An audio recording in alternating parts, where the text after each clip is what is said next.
Very intimidating looking.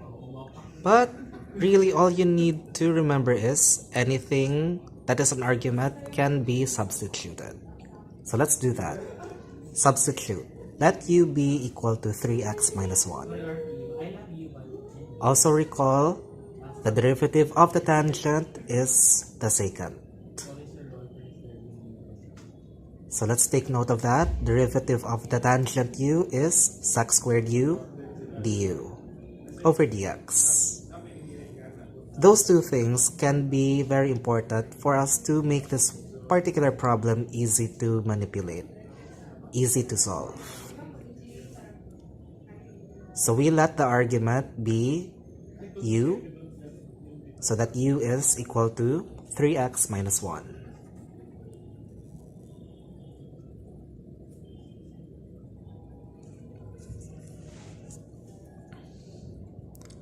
Take the derivative of both sides to give you du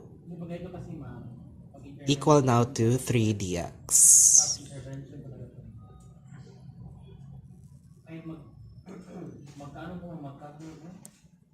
Substituting to our original equation, we have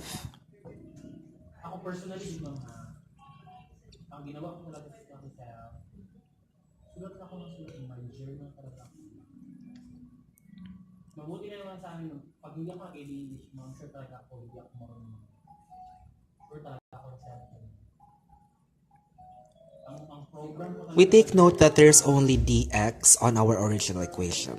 So we need to solve for dx to give you dx equal to d over 3.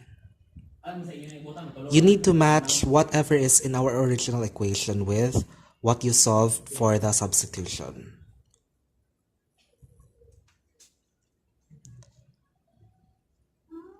The formula we remembered for the differentiation now comes into play. So again, we take note tangent has its derivative as sec squared.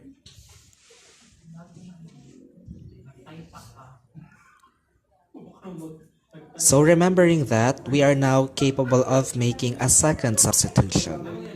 So letting w now be tan u to follow that formula.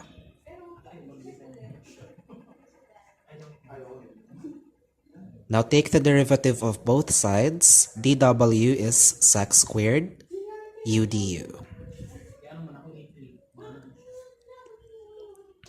If you notice now on the left side of the page, everything is already accounted for. W substitutes for tan squared u, giving you w squared, and the remaining sec squared u du can now be substituted with dw.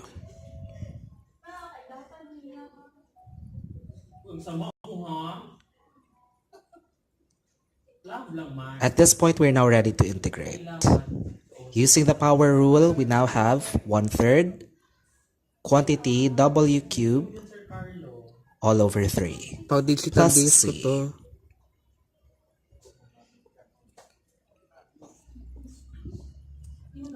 Again, don't forget to substitute the original equation here.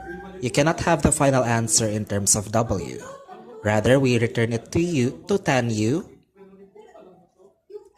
giving us tan cube u plus c. So again, we take note of the definition. W is tan u. The u, we look back into its definition again, and we substitute it.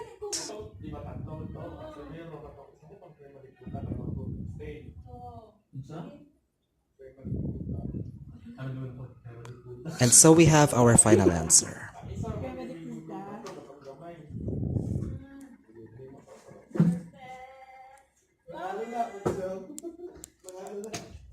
Again, the formula